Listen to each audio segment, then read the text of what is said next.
In this video, I wanted to answer these two questions. One is from Miss Sodaisi and the next one is from Apelele Boy. So, boy, and then of course, this question is saying, sorry sir, could you please clarify how to approach questions that ask us to use the first derivative test to determine the nature of critical points? So, I think the only confusion is actually talking about the nature of critical points. That's where the confusion is. So I am going to look at some of the questions that I have here and explain a little bit what is happening here. So I have these questions here. You have question 1, I have question 2, I have question 3. I only have those 3 questions. The first question, more importantly, I want to talk about B, question number B. Use the first derivative test to determine whether each critical point is a local maximum, local minimum, or local or neither. Okay, that is what this question is saying. When we look at question 2 is saying use the first derivative test to find and classify the critical points of the function.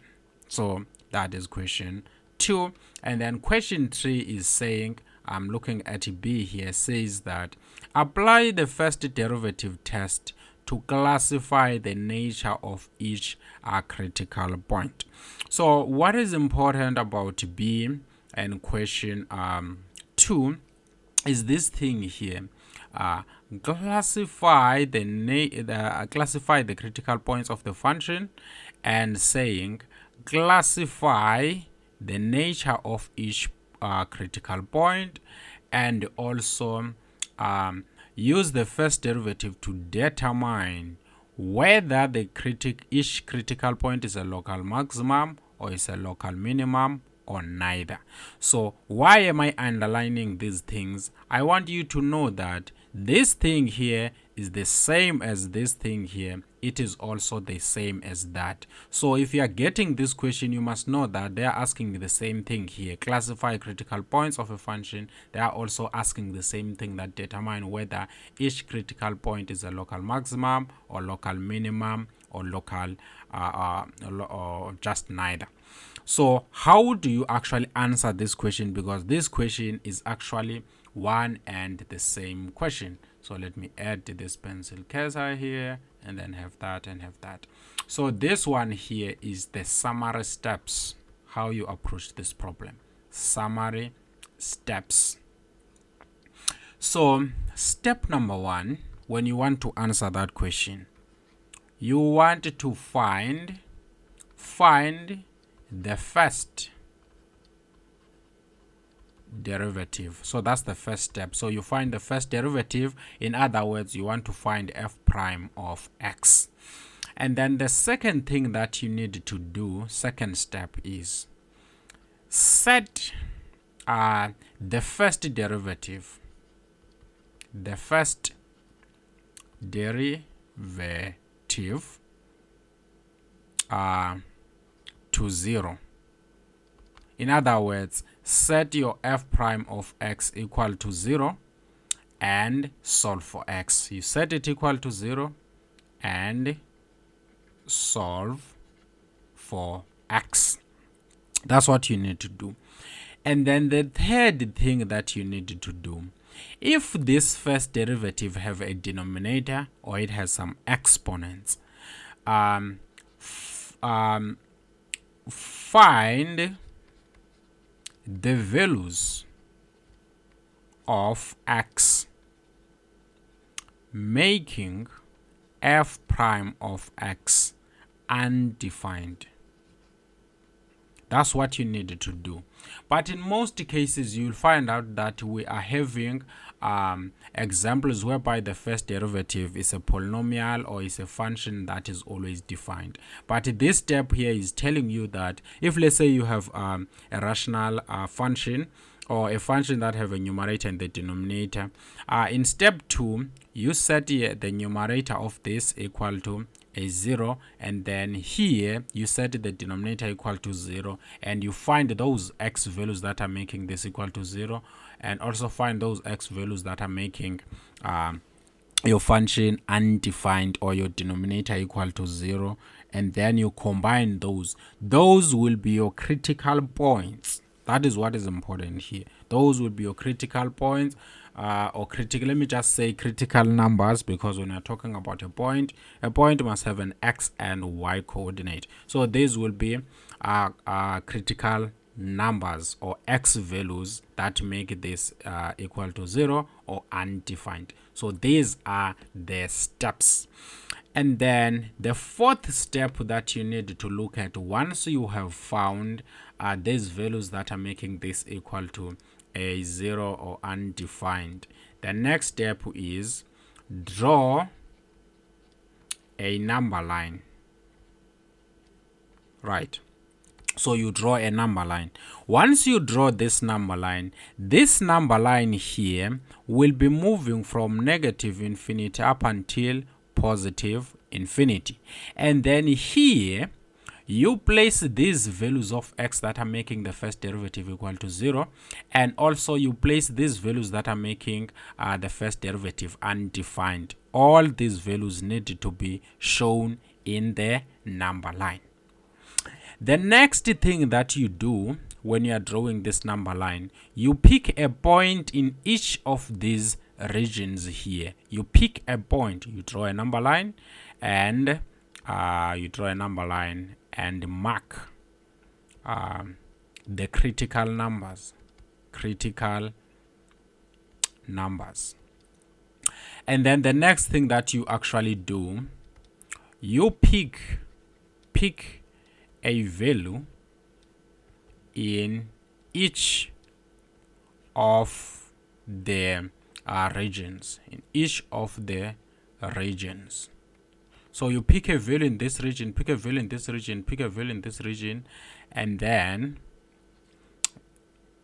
in each of the regions, and then plug it in f prime of x. So you take this value that you get here, you plug it here.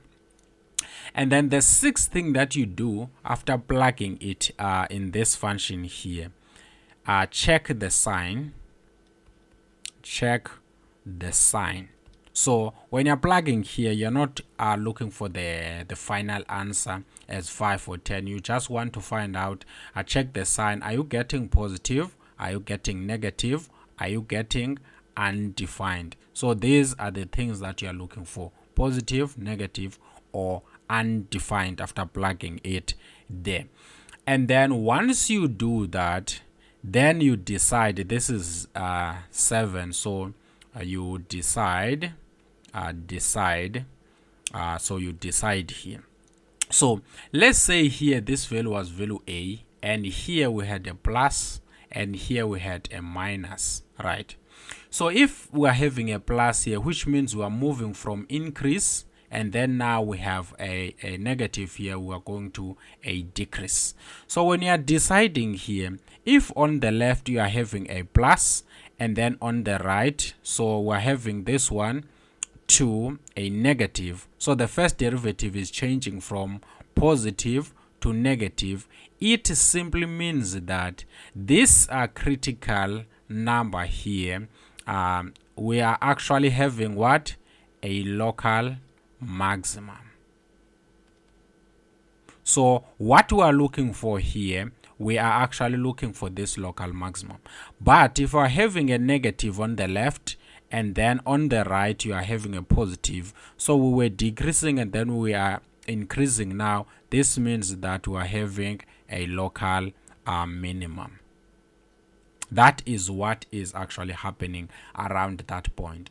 So when the question is asking you, are we having a local minimum here or a local maximum, they want to see this number line. Then once you're having this number line, because you're moving from a positive to a negative, they want to know that is this a local maximum or a local minimum. That is the meaning of determining the nature of the critical points. So that's what they are looking for. But if you are moving from a plus and then to a plus, then here you are having neither. So you are having neither a local maximum or a local minimum. That is what is important. And also, if you are having a minus to a minus, you must also know that you are also having a neither there. We wanted to see the change. So a positive, the positive derivative, it means the function is increasing, so in increase you are going up, and then negative, which means we are decreasing, so this one is the largest value, so we have a local max. And then having a negative to positive, the function was decreasing and now start increasing, so here we have the smallest value possible, so we are having a local minimum. That's what is important about this. So you can actually start deciding now that, oh, I have a local mean here, I have a local max, based on the sign that you are seeing here. So that is what these questions are actually saying. So the first thing that I'm going to do, I am going to copy question number 1 and do it separately, and then you will find out actually that what are we actually doing here. So I'm going to paste it here. This is going to be question 1, and then I will come to question 2. Let me try and look at question 2 and 3. Of course, I want to take both of these two and place them down there. So I have to copy this, and then I want to paste it. Let me paste them here. So I'm gonna move this something like this, and then of course when it comes to this one here, I want it to have its own page so that I can answer these questions and you can see why are we having the things that we are actually having here. I want to delete this one here.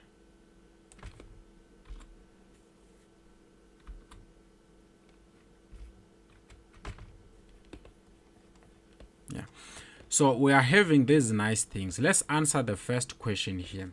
Find the critical points of f of x.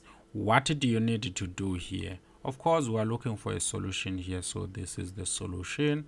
So we are looking for point A. Find the critical points. How do you find the critical points? The first thing that you need to do here, you need to, this is going to be the first step, find the first derivative, right? So f prime of x is going to be equal to, I bring this one down, so we'll end up having 4x cubed minus 4 times 3 is going to be a 12, and then we'll have having an x, and then subtract a 1 here, you will end up having a 2.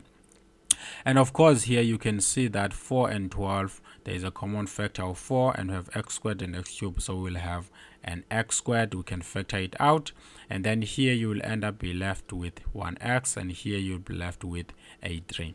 So you can see that if I multiply this with that, I will get that, and if I'm multiplying this with that, I will end up getting that one there. Or simply put, 4x cubed divided by 4x squared is just an x, and then 12x squared divided by 4x squared is going to be just a 3. So the first thing is you want to find the first derivative, and then the second step is you set f prime of x equal to 0 and solve for x. That's the second step, and solve for x. So we want 4x squared times x minus 3 to be equal to a 0. Of course, for this thing to be equal to 0, you are actually having 4x squared equal to 0, or you are having x minus 3 is equal to 0, because if this one thing is equal to 0, this whole thing is going to be equal to 0, or if this one is equal to 0, this whole thing is going to be equal to 0, or if this one is equal to 0, or that one is equal to 0. So or is containing and inside.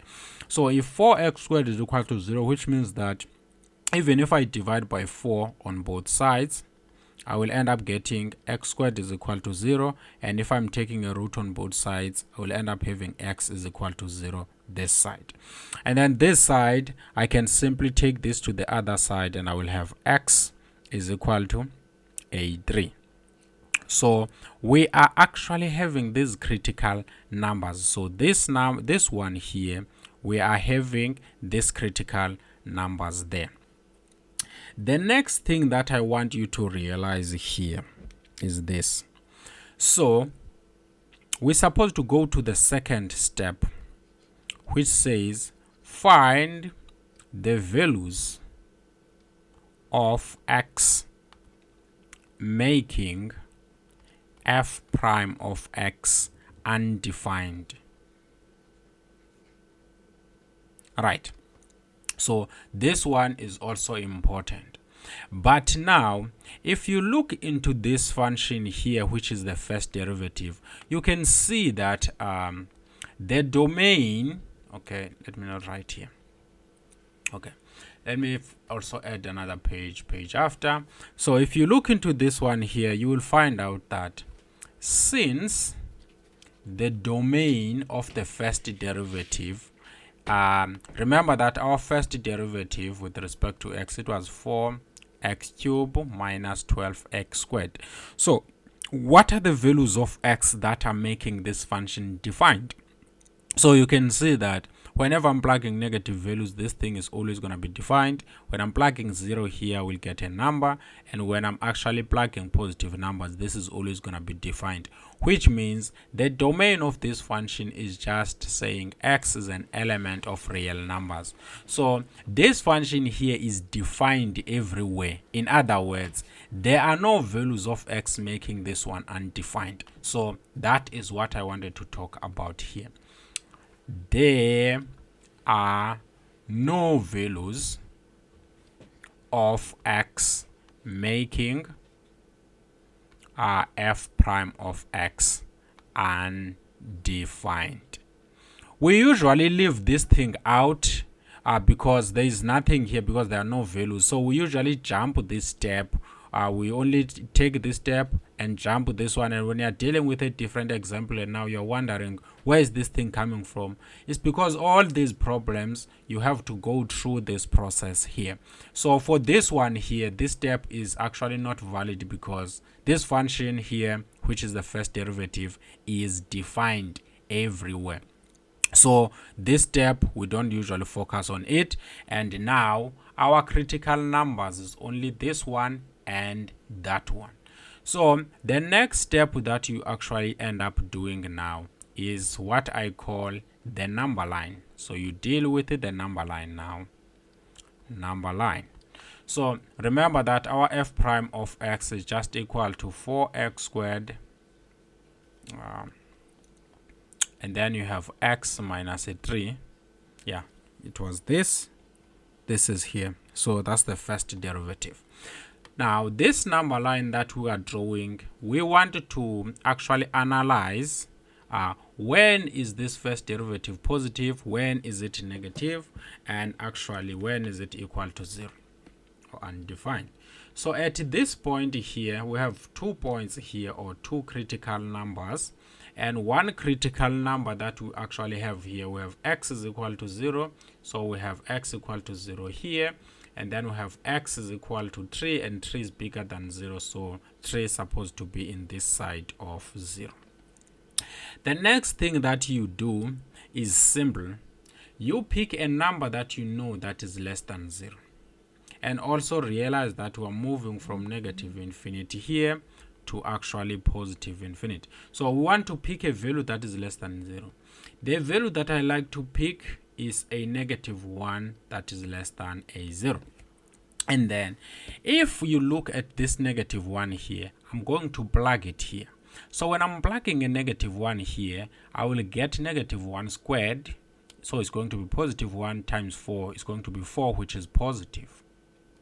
If I'm plugging a -1 here, I will have a -1 minus -3, which is -4. So I will end up getting here a negative. That is what we're actually getting now. A positive times a negative is a negative. That's what I wanted to find out. Are we having a negative or a positive? And then I wanted to pick a number that is between 0 and 3. And that number can be, I'm going to pick a 1 here. Right?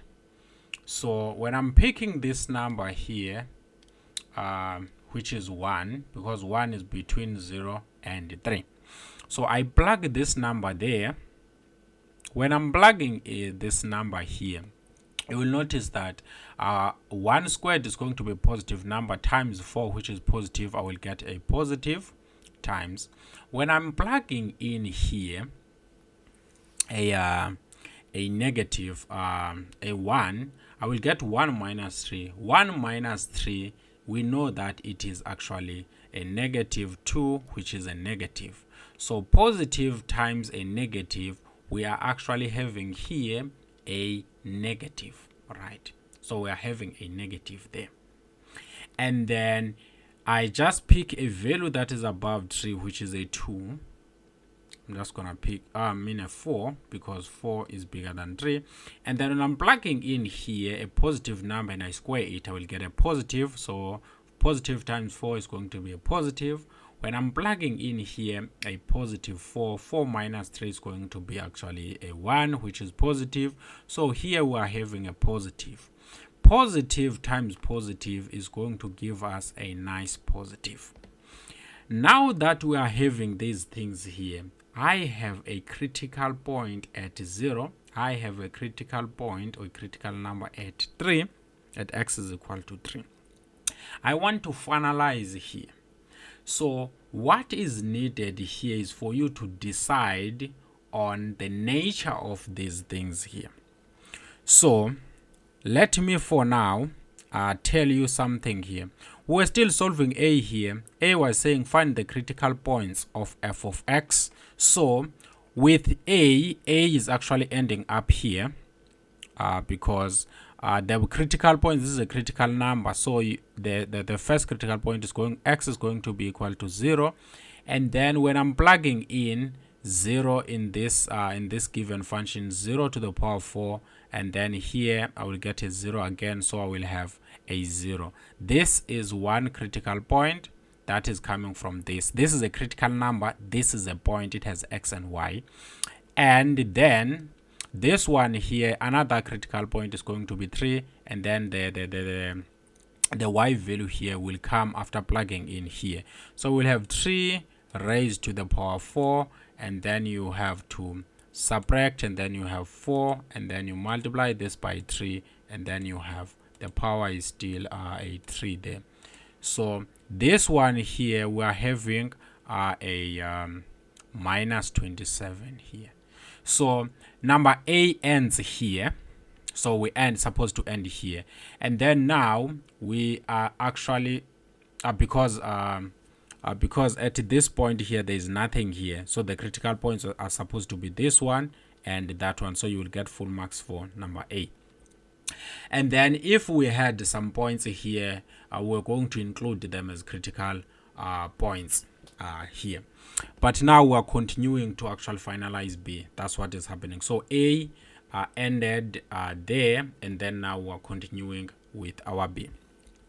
So if you look at this point here, at x is equal to 0, f of x, f is changing, right? This is so much critical because some people use f, others use f prime. Let me use f prime here because we're using the first derivative test. F prime is changing, right, from because we have a negative here and we have a negative there, so there is no change here. At f is equal to 0, f is from negative, or let me put minus here, from negative to negative. So at x is equal to at x is equal to 0. So at x is equal to 0, we have neither a local maximum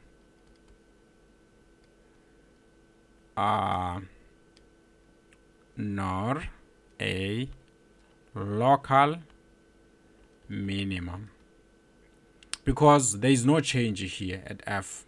F is from this, or there is no change from this. We are from negative to negative. We are taking from the number line.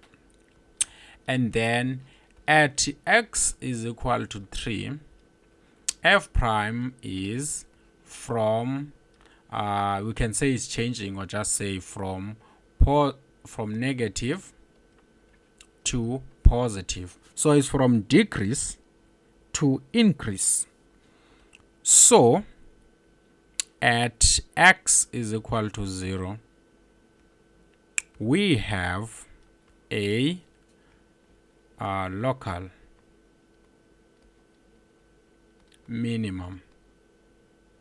So it's from a negative which decrease to increase. So we are actually having a local minimum.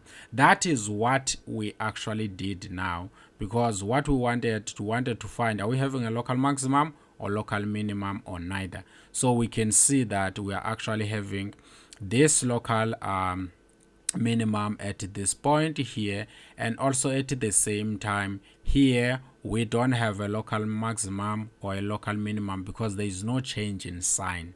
We wanted the change in sign, because at this point we know that we have nothing happening, so we only want to see are we changing from negative to positive. So here we're not changing, but here we are actually changing. So that is what is important here to answer this nice question. So if we were to answer A, you were supposed to end up, you would end, A ends here. So A ends here. And then here you start B, because you have to proceed with the steps, the number line, and then you actually interpret the number line. If you are moving from negative to negative or from positive to positive, there is no change. So we are having neither a local max or mean. And then here we have a change from negative to positive. We know that decrease to positive, we are having a local minimum.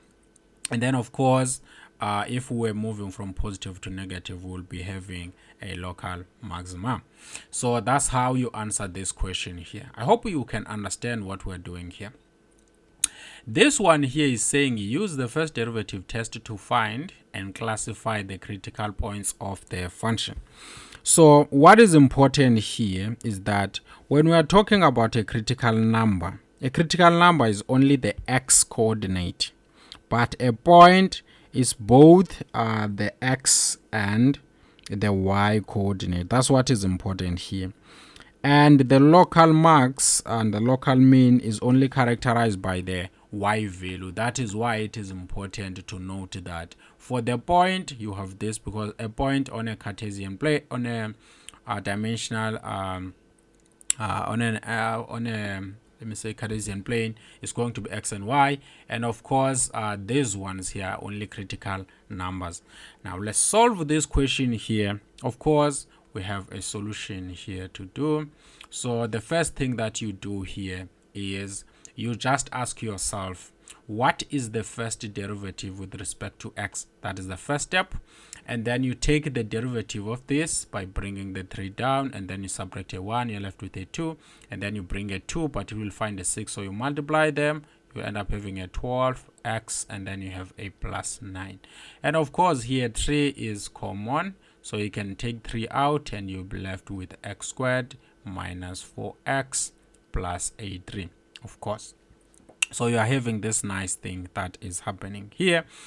And then the next thing here that you can also think of here, this can actually be factorized because you have 3, and then this one here will be nicely put as what I'm going to do, I'm going to look at the factors of 3 that are actually making this thing equal to a 0.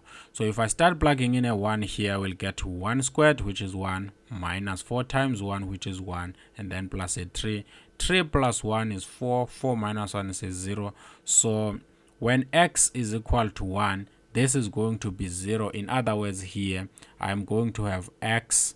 Taking this to the other side, I will have x minus 1 as one of the factors, and then x squared divided by x is x, and then positive 3 divided by minus 1 is going to be a minus 3. So I have factorized the first derivative there.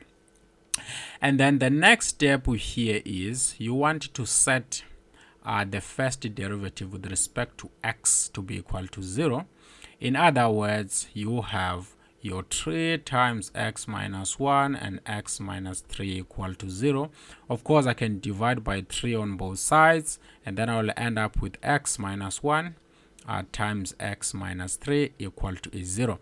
And of course, here you can see that this one here, for this to be equal to 0, either we will end up having x minus 1 equal to 0 or x minus 3 equal to a 0, or both equal to 0. And of course, if you look into this one here, you will find out that you are actually having x equal to, when you are taking something on the left hand side to the right hand side, it changes its sign. So it's going to be positive because it was negative. And then the same thing here, will end up having x equal to a 3. So these are some of the critical numbers. The next thing here, you want to find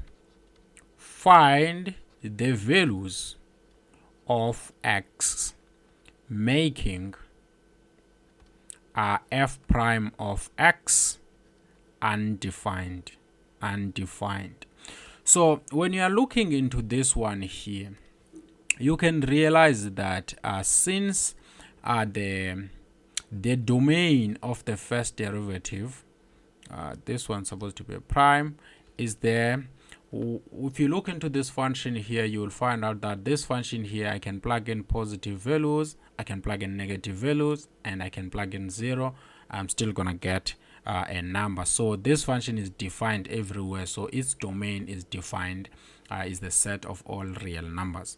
Since this, then f prime of x is defined everywhere.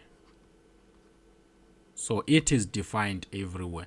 So since this one is defined everywhere, what that's supposed to mean, it means that critical values, right? So critical values, remember that critical values, the x coordinate of these critical values is just the critical number. But a critical point, it has both the x and y coordinate. So here, the critical points are, we have x equal to, let me write this one here. We have, these are critical numbers. Critical numbers, we are having x equal to 1, and you have x equal to a 3. And then this side here, we wanted to talk about critical points. I want you to understand this whole thing so that when I'm using this thing interchangeable, you will understand. Critical points, the x coordinate is 1, and then when I go up to the original function, not the first derivative, the original function, I'm gonna plug in a 1 here. So I have 1 cube, and then after that minus a 6, and then I have a 1, and then I square it up, and then I have a plus, I have a 9, and then here I have a 1, and then I have another 1 here. So basically it's a 5. So we have a 5 here. This is the critical point, and then another critical point here is going to be the x coordinate is given as a critical number. There you have a 3, and then you plug it in the function there. Of course, we will end up having a 3, and then you go all the way, you delete, you plug in a 3, and then you go all the way, you delete, and you plug in a 3. This is going to be the y coordinate is 1. So the critical point have x and y, and to get the y coordinate, you just took the critical number and then you plug it in the original function, not the first derivative, right? I don't want you to confuse these things because you're plugging in the original function. These are the critical points, right? But the question here is not saying find the critical points, it's saying classify the critical points. When it says classify the critical points, they are asking you, are these points, these points, are we having a max, a local max, or are we having a local mean, or are we having neither? That's what they want to find out. And because this function was defined everywhere, these are the only critical points we have. We don't have the ones that are making the function undefined. And then the next thing that we actually need to do, which is the next step, you draw a number line. So we want to draw the number line. So when you're drawing this number line here, you will actually realize that you have a straight line that is moving from negative infinity to positive infinity. How many points are we having here? Because here we want to place only the critical numbers. So we have a 1 and a 3 there. And then after that, you talk about, when it comes now to the number line, this number line is the number line of f prime of x, not f of x. So this is f prime of x, and then this f prime of x, of course, we said it was equal to 3 x minus 1 and x minus 3. That was the first derivative. It was equal to this. So you pick a number that is less than 1. I'm going to pick a 0 because 0 is less than 1, and when I'm plugging in a 0 here, I will get 3 is positive, so I'm only going to focus on this. So 3 is always going to be positive times, if I'm plugging in a 0 here, I will get 0 minus 1, which is a minus 1, so I'll end up having a negative. And then if I'm plugging in here a 0, this one is also going to be a negative, because 0 minus 3 is going to be minus 3, which is negative. Positive times negative is negative. Negative times a negative is going to be positive. So here we are having a positive number. And then the number between 2 and 3, 1 and 3 is going to be a 2. I'm going to pick a 2. And this 3 here is always going to be positive. When I'm plugging in a 2 here, I'll get 2 minus 1, and we get a 1, which is positive. And when I'm plugging in a 2 here, 2 minus 3, I will get a minus 1, which is negative. So I have a positive times positive is positive. Positive times a negative is going to be a negative. So we're having a negative in this interval here. And then the second thing that you need to actually end up looking at here is you pick a point that is bigger than 3, which is a 4. If I'm plugging in, remember that this one is always going to be positive. Of course, it's always going to be positive, this 3. When I'm plugging in a 4 here, 4 minus 1 is going to be 3, which is positive. And then when I'm plugging in a 4 here, 4 minus 3 is going to be a 1, which is positive. So I'm having positive throughout. Positive times positive times positive is going to be a nice positive there if I'm picking a 4. The next thing that you need to do here, you want to classify these critical numbers. At x is equal to 1, you can see that f prime of x, because this one is for the number line, f prime of x changes from at this point here. We are actually having positive, which is this positive, to negative, right? So that is what's happening there. And at x is equal to 3, you can see that we have f prime of x, and f prime of x is changing from negative to positive. So what do we do when it comes to this one? It means that at this one we have a local, because positive increases and then decreases, we have a local maximum here, and then here we're actually having a local minimum. So that is what is actually happening here. Local maximum, local minimum. And we have answered the question because the question was saying classify the critical points. You have these points here. These are the critical points. These are the critical numbers. And then now at this, you have a local maximum. At this, we have a local minimum.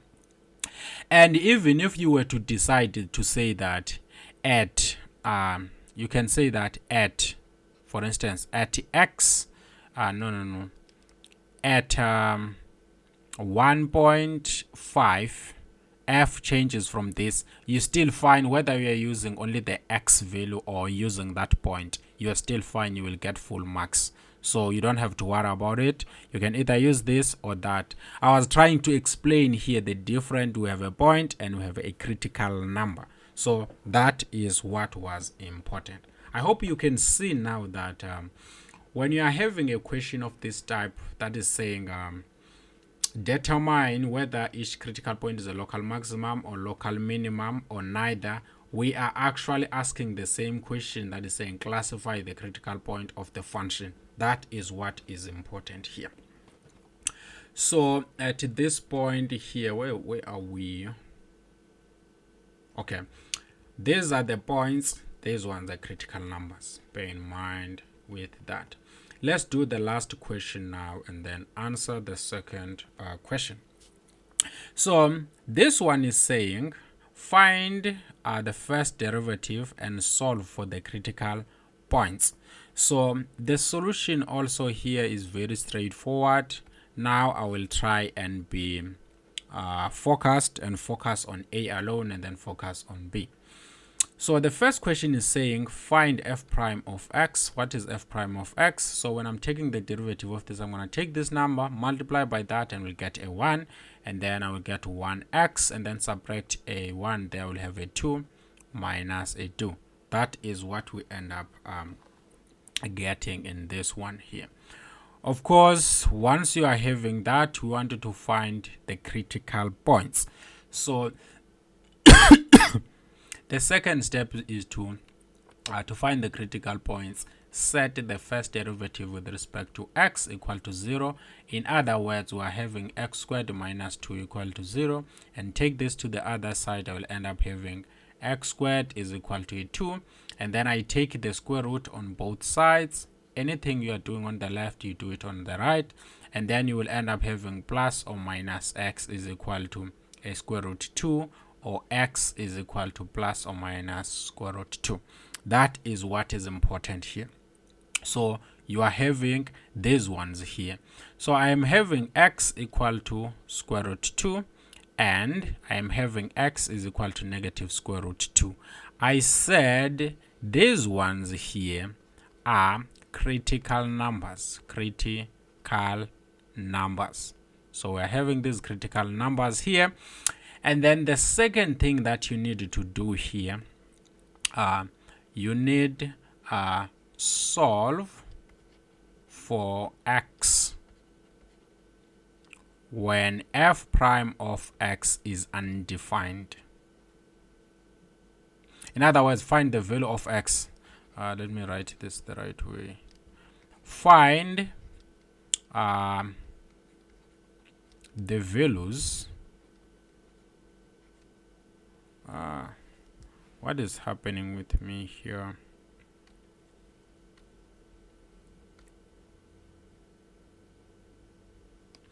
Find the values of x making f prime of x undefined. So you can see that here since the domain of the first derivative, look into this function here. Where is the first derivative? The first derivative is x squared minus 2. This one is defined when x are negative, when x is positive, and when it is equal to 0. It's defined everywhere. So the domain is x is an element of real numbers. Then f prime of x is defined everywhere What does this mean? It means these are the only critical numbers we are having. So we can say that therefore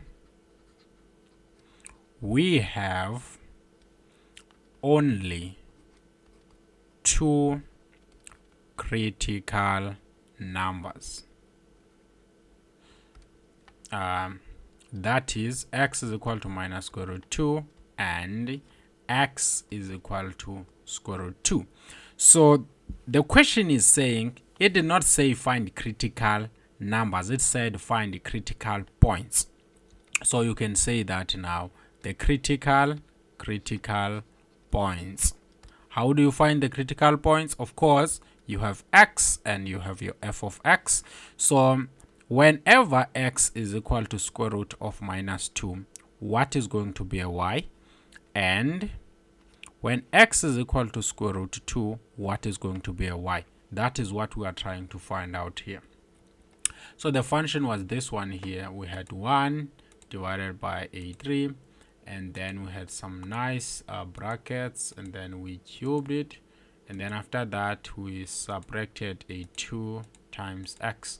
So what is x? We will find out. We're looking at this x, so I have minus square root 2, and then here I still have minus, I have square root, I have a 2. So the answer that I'm actually getting here, we are actually having 4 square root 2 all over a 3, and then here we haven't found it. We have to end up removing these negatives there and see what we're going to get. These negatives there, we will end up having here minus 4 root 2 all over a3. So that is what we are getting. These are the critical points. The first question A said find this and solve for the critical points. So we got the critical points and the critical numbers. We are sorted. The second question is apply the first derivative test to classify the nature of its critical point. So the nature is saying, is this critical point a local maximum or is this critical point a local minimum?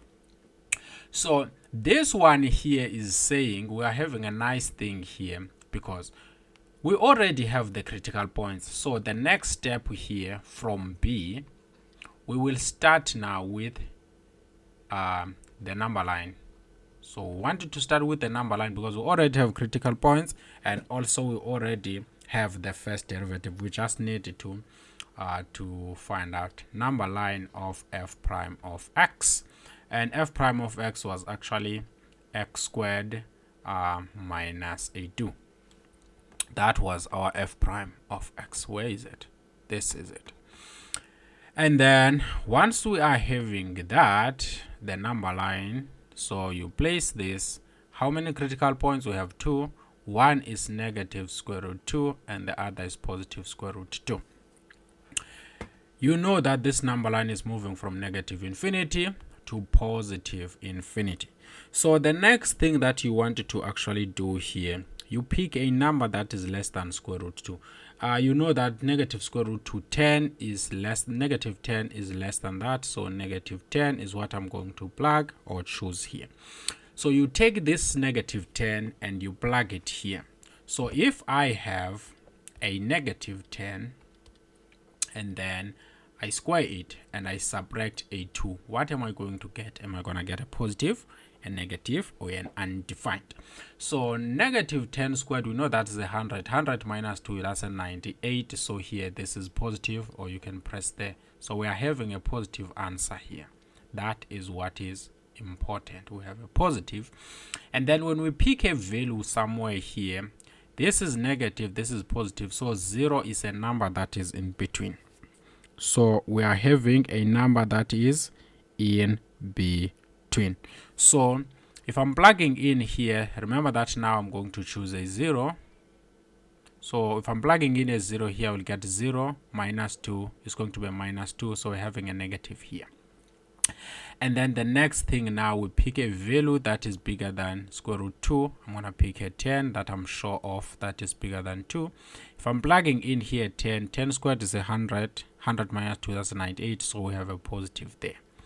So at this point here, we want to finalize. At x is equal to negative square root 2, f prime changes, and it changes from, we have a positive here, so we have a positive to negative. Therefore, we have a local, because positive, it means you are increasing, and then you come down because this one is negative, which means decreasing. So this one is largest, which means we have a local maximum. And then at x is equal to square root 2, f prime changes from, we have a, if we look here on the left we have a negative, on the right we have a positive, from negative to positive. Therefore you can say we have a local max, so you can say f have local. This one is not have, that's a wrong English. This one says f has a local, because this function is actually, here we have a negative, which means it's decreasing, and then here we have positive, which means it's increasing. So we're having something of this type, and this is the smallest, so we have local minimum. So that is what is happening. So B wanted this, so from B you move from here to there. I hope I have answered this, the first question, which was actually asked by Zimi. Now we have to talk about this question here, which is asked by Apelele Boy. So to answer that, that one is this, just if you have a very quick question, there's always a way to actually deal with that, and it's not hard to get your solution. So also another thing that I want you to usually realize, I hope I've answered the question that the students were asking. You can always try one of these as a way of actually getting your solution. So we are going to end up here. Our next lesson now will focus on what I call optimization. So optimization, I'm going to break it into 3. The first questions will be straightforward, and then the second questions will be when you are actually deriving a formula, and both these two are examinable. And then the last part will be the questions that are much more inclined to pharmacy students, and also more importantly, those questions, they are not examinable, but at the same time they are very useful in order for you to be very competitive in your field, because it's not only about passing the course. At some point you want to make sure that you understand what is actually going on when you're injecting a dose, all those kind of things, just to give you a glimpse of what you will be facing out there. But the first two parts are the one that are examinable. You have to pay attention. If you don't have time, you don't have to check the last part, but it is recommendable for you to actually look into that. Let's just end there.